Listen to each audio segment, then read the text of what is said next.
नमस्कार मित्रांनो, स्वागत आहे तुमचं अजून एका नवीन व्हिडिओमध्ये। मित्रांनो, या व्हिडिओमध्ये आपण EWS सर्टिफिकेटसाठी कसं अप्लाय करायचं आणि त्यासाठी काय क्रायटेरिया आहे त्याबद्दलच्या पूर्ण डिटेल्स पाहणार आहोत। तुम्हाला स्क्रीनवरती दिसत असेल या प्रकारे EWS सर्टिफिकेटचं फॉर्मॅट असतं। आता आपण पाहूयात EWS सर्टिफिकेट म्हणजे काय। EWS हे एक रिझर्वेशन आहे। हे रिझर्वेशन जनरल कॅटेगरीमध्ये जे कास्ट येतात त्यांच्यासाठी देण्यात आलेलं होतं। जे लोक जनरल कॅटेगरीमध्ये येतात पण ते इकॉनॉमिकली वीकर आहेत त्यांच्यासाठी हे EWS सर्टिफिकेट चालू करण्यात आलं होतं। EWS सर्टिफिकेटद्वारे शिक्षण आणि नोकरीमध्ये जनरल कॅटेगरीमध्ये लोकांसाठी 10% रिझर्वेशन ठेवण्यात आलेलं आहे।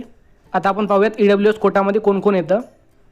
ज्यांची कास्ट जनरल कॅटेगरीमध्ये आहे आणि त्यांची इन्कम 8 लाखापेक्षा कमी आहे, पर ॲनम इन्कम 8 लाखापेक्षा कमी आहे, असे कॅन्डिडेट्स EWS कोटामध्ये येतात। जे जनरल कॅटेगरीमध्ये येतात आणि ज्यांची इन्कम 8 लाखापेक्षा कमी आहे ते इकॉनॉमिकली वीकर सेक्शनमध्ये येतात। त्यानुसार त्यांना गव्हर्नमेंट जॉब आणि शिक्षणामध्ये 10%चं रिझर्वेशन देण्यात आलं आहे। जर तुमची जात जनरल कॅटेगरीमध्ये येत असेल आणि तुमच्या फॅमिलीची ॲन्युअल इन्कम 8 लाखापेक्षा कमी असेल तर तुम्ही EWS सर्टिफिकेटसाठी अप्लाय करू शकता आणि जे 10% रिझर्वेशन आहे त्याचा फायदा तुम्ही घेऊ शकता। EWS सर्टिफिकेटसाठी महाराष्ट्रामध्ये अप्लाय करण्यासाठी जो क्रायटेरिया आहे तो आहे 8 लाखापेक्षा कमी तुमची फॅमिली इन्कम असली पाहिजे आणि तुमच्याकडे 5 एकरपेक्षा जास्त शेतजमीन नसली पाहिजे, तेव्हाच तुम्ही EWS सर्टिफिकेटसाठी अप्लाय करू शकता। जर तुमच्याकडे 5 एकरपेक्षा जास्ती शेती आहे तर तुम्ही EWS सर्टिफिकेटसाठी अप्लाय करू शकत नाही आणि EWS रिझर्वेशनचा फायदासुद्धा तुम्ही घेऊ शकत नाही। जर तुम्हाला महाराष्ट्रामध्ये EWS सर्टिफिकेटसाठी अप्लाय करायचं असेल तर तुमची कास्ट जी आहे ती जनरल कॅटेगरीमध्ये आली पाहिजे, तुमच्या फॅमिलीची इन्कम 8 लाखापेक्षा जास्त नसली पाहिजे आणि तुमच्या घरी तुमच्या फॅमिलीची शेतजमीन जी आहे ती 5 एकरपेक्षा जास्ती नसली पाहिजे, तेव्हाच तुम्ही EWS सर्टिफिकेटसाठी अप्लाय करू शकणार आहात। EWS सर्टिफिकेटची व्हॅलिडिटी किती असते ते सुद्धा आपण पाहूयात। जे EWS सर्टिफिकेट असतं ते 1 वर्षासाठीच व्हॅलिड असतं, कारण तुमची जे फॅमिलीची इन्कम आहे ते 1 वर्षामध्ये कमी जास्त होऊ शकते, प्रत्येक वर्षी कमी जास्त इन्कम होऊ शकते। त्यामुळे EWS सर्टिफिकेटचा जो क्रायटेरिया आहे ज्याची जी व्हॅलिडिटी आहे ती फक्त 1 इयर ठेवण्यात आली आहे। EWS सर्टिफिकेट तुम्ही कॉलेजमध्ये ॲडमिशन घेण्यासाठी सुद्धा यूज करू शकता। जो EWS कोटा आहे त्याद्वारे तुम्ही तुमच्या कॉलेजचं ॲडमिशन घेऊ शकता आणि जे गव्हर्नमेंट जॉब असतात त्यांच्यासाठी सुद्धा आपण EWS कोट्यामधून अप्लाय करू शकतो। जर तुमची जात जनरल कॅटेगरीमध्ये येत असेल, तुमच्या फॅमिलीची ॲन्युअल इन्कम 8 लाखापेक्षा कमी असेल आणि तुमच्या फॅमिलीकडे 5 एकरपेक्षा कमी शेतजमीन असेल तर तुम्हीसुद्धा EWS सर्टिफिकेटला अप्लाय करू शकता आणि जे 10% रिझर्वेशन आहे त्याचा फायदा तुम्ही शिक्षणात आणि नोकरीमध्ये घेऊ शकता। EWS सर्टिफिकेटमध्ये सुद्धा तुमची इन्कम दाखवली जाते। तर तुम्हाला हा प्रश्न पडला असेल की इन्कम सर्टिफिकेट आणि EWS सर्टिफिकेट सेम आहेत का? तर नाही, EWS आणि इन्कम सर्टिफिकेट हे वेगवेगळे आहेत। इन्कम सर्टिफिकेटमध्ये तुमच्या फॅमिलीची ॲन्युअल इन्कम दाखवली जाते आणि जे EWS सर्टिफिकेट आहे त्यामध्ये जे वीकर सेक्शनमध्ये येतात ज्यांची इन्कम 8 लाखापेक्षा कमी आहे हे त्यांच्यासाठी EWS सर्टिफिकेट बनवण्यात आलं आहे। UPSC एक्झाममध्ये EWS सर्टिफिकेटचा फायदा होतो का हे सुद्धा आपण पाहूयात। तर UPSCमध्ये सुद्धा 10% कोटा हा EWS कॅटेगरीसाठी आहे। जर तुम्ही जनरल कॅटेगरीमधून बिलॉंग करता आणि तुमच्याकडे EWS सर्टिफिकेट आहे तर तुम्हीसुद्धा तो 10%चा कोटा आहे त्याचा फायदा तुम्हीसुद्धा UPSCमध्ये घेऊ शकता। जर तुमच्याकडे EWS सर्टिफिकेट आहे तर तुम्हाला कॉलेजमध्ये ॲडमिशनसाठी किंवा गव्हर्नमेंट जॉबसाठी किंवा UPSC MPSC एक्झामसाठी प्रत्येक जागी तुमच्यासाठी 10%चा हा कोटा रिझर्व ठेवण्यात आला आहे। आता आपण EWS सर्टिफिकेट काढण्यासाठी कोणते कोणते डॉक्युमेंट लागतात त्याबद्दलची माहिती घेऊयात। EWS सर्टिफिकेट काढण्यासाठी तुम्हाला एक पासपोर्ट साईज फोटो लागेल, त्यानंतर तुमचं आधार कार्ड लागेल आणि एक कोणतंही आयडेंटिटी प्रूफ लागेल। तुमचं आयडेंटिटी प्रूफमध्ये तुम्ही पॅन कार्ड देऊ शकता, वोटर कार्ड देऊ शकता किंवा तुमचं मतदान कार्ड असेल तर ते सुद्धा तुम्ही देऊ शकता। त्यानंतर तुमचा 7/12 उतारा लागेल, जी तुमच्याकडे शेतजमीन आहे त्याचा तुम्हाला 7/12 लागेल।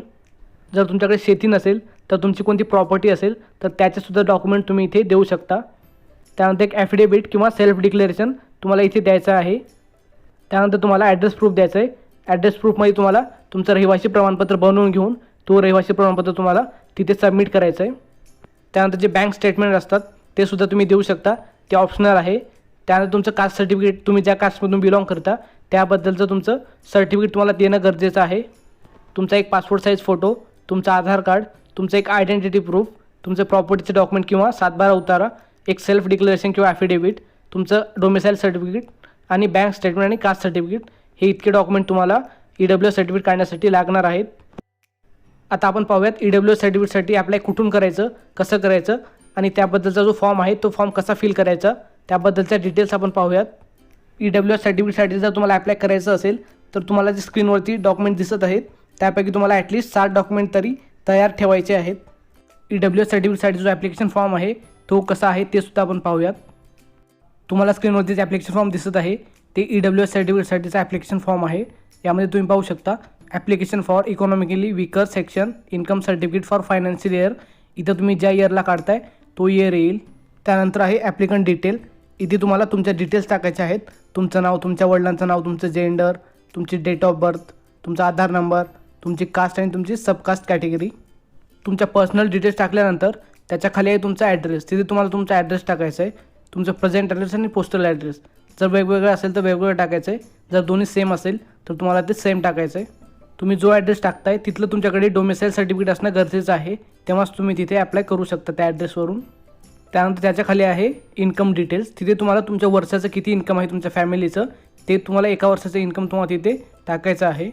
तुमच्या फॅमिलीचं जे ॲन्युअल इन्कम आहे ते 8 लाखापेक्षा कमी असलं पाहिजे. तेव्हाच तुम्ही EWS सर्टिफिकेटसाठी अप्लाय करू शकता. त्यानंतर खाली तुम्ही पाहू शकता इथे यस नोमध्ये आन्सर करायचं तुम्हाला. फर्स्ट क्वेश्चन आहे तुमच्याकडे 5 एकर किंवा त्यापेक्षा जास्त जमीन आहे का.